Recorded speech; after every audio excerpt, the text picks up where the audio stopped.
আমি বিশ্বাস করতে পারিনি।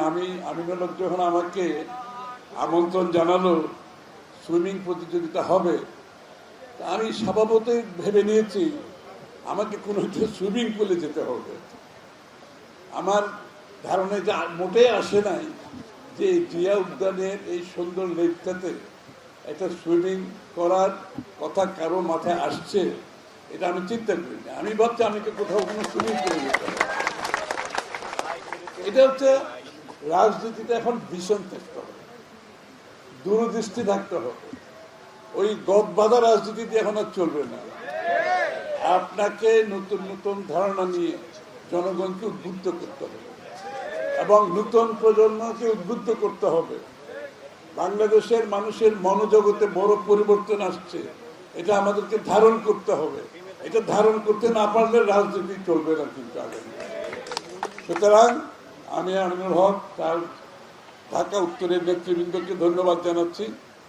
এই একটা উদ্ভাবনী, এটা নতুন চিন্তার মাধ্যমে এত সুন্দর ঢাকার একেবারে মধ্যে একটা এত সুন্দর লেক আছে যেটাকে সুইমিংয়ের জন্য আমরা ব্যবহার করতে পারি।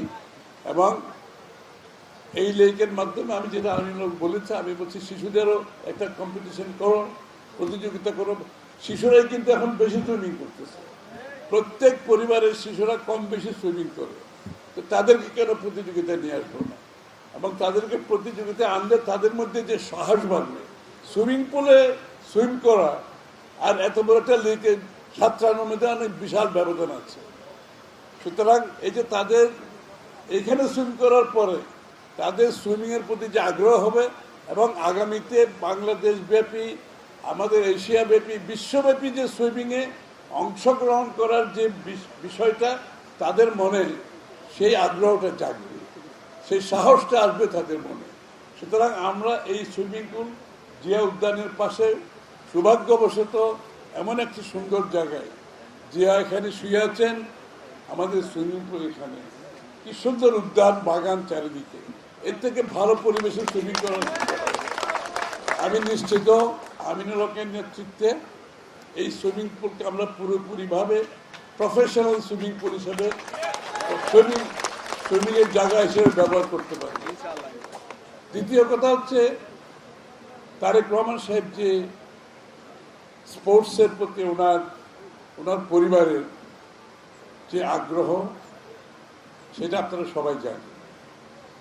এবং এইগুলো হচ্ছে আমরা এখন এই কাজগুলো করছি সুইমিংয়ে, cricket tournament, football tournament, swimming, এগুলো হচ্ছে মাত্র শুরু। এবং তারেক রহমান সাহেবের আগামী দিনে স্পোর্টসকে নিয়ে যে যে স্বপ্ন উনি দেখছেন, এটা হয়তো অনেকে বুঝতে পারছেন না। বাংলাদেশের প্রত্যেকটি অঞ্চলে উনি স্পোর্টস সেন্টার করার জন্য সিদ্ধান্ত নিয়েছেন, প্রত্যেকটি অঞ্চলে। এবং এই স্পোর্টস সেন্টারের মাধ্যমে ক্রিকেট, ফুটবল, সুইমিং, যত ধরনের স্পোর্টস আছে, যার যেখানে যোগ্যতা আছে সবাইকে সুযোগ সৃষ্টি করা হবে, যাতে যার যেখানে সম্ভাবনা আছে, যার যেখানে আগ্রহ আছে, সে যাতে স্পোর্টসে অংশগ্রহণ করতে পারে। আমাদের দেশে আমরা রাজনীতিকে গণতন্ত্রের কথা বলি, কিন্তু স্পোর্টসকে তো গণতন্ত্রের কথা কেউ বলি না। স্পোর্টসকে গণতন্ত্রায়ন করতে হবে। বাংলাদেশের প্রত্যেকটি মানুষ যাতে স্পোর্টসে অংশগ্রহণ করার সুযোগ থাকে, তার জন্য স্পোর্টসকে গণতন্ত্রায়ন করতে হবে। এবং এই একটি নতুন বাংলাদেশ গড়ার যে প্রত্যয় আমরা নিয়েছি, ইনশাআল্লাহ এখানে রাজনীতিকে গণতন্ত্রায়ন করা হবে, এখানে অর্থনীতিকে গণতন্ত্রায়ন করা হবে, যে অর্থনীতিতে সকলে অংশগ্রহণ করতে পারবে, সকল বাংলাদেশের মানুষ বাংলাদেশের উন্নয়ন অর্থনীতি গ্রহণ করতে পারবে। স্পোর্টসকেও গণতন্ত্রায়ন করতে হবে যাতে বাংলাদেশের প্রত্যেকটি মানুষ সেই সুযোগ পায়। তারেক রহমান সাহেব সিদ্ধান্ত নিয়েছেন। একটা জিনিস মাথায় রাখতে হবে, আপনি দেশ হিসাবে অর্থনৈতিকভাবে উন্নয়ন হয়েছে, আপনার রাজনৈতিকভাবে আমরা গণতন্ত্রায়ন করতে পারবো ইনশাআল্লাহ। স্পোর্টস কিন্তু একটা গুরুত্বপূর্ণ একটা দেশের ভাবমূর্তির জন্য। আপনি দেখেছেন বিশ্বের বিভিন্ন দেশ স্পোর্টসের মাধ্যমে কিন্তু তাদের বিশ্ব পরিচিতি হয়েছে, স্পোর্টসের মাধ্যমে তাদের ভাবমূর্তি উজ্জ্বল হয়েছে। স্পোর্টস হচ্ছে সফট পাওয়ারের একটা অংশ। সফট পাওয়ার হচ্ছে এমন একটা জিনিস যে সফট পাওয়ারের মাধ্যমে আপনার দেশকে আপনি তুলে ধরতে পারেন।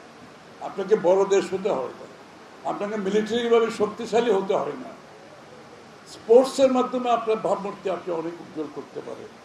আমরা ইনশাআল্লাহ সেদিকে যাব আগামী দিনে। আমি বক্তব্য দীর্ঘায়িত করতে পারছি না এই কারণে আমার আরেকটি অনুষ্ঠান যেতে হচ্ছে, সবাই অপেক্ষা করছে সেখানে।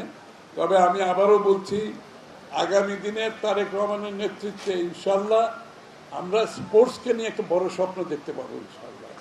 আগামী দিনে বাংলাদেশের স্পোর্টসকে দিয়ে আমাদের বিশ্বের ভাবমূর্তি গড়ে তোলার সুযোগ আমরা পাবো ইনশাআল্লাহ। সকলের সহযোগিতা থাকতে হবে। আমি যেটা আবারও বলছি, রাজনীতিতে ধ্যান ধারণা পরিবর্তন করতে হবে।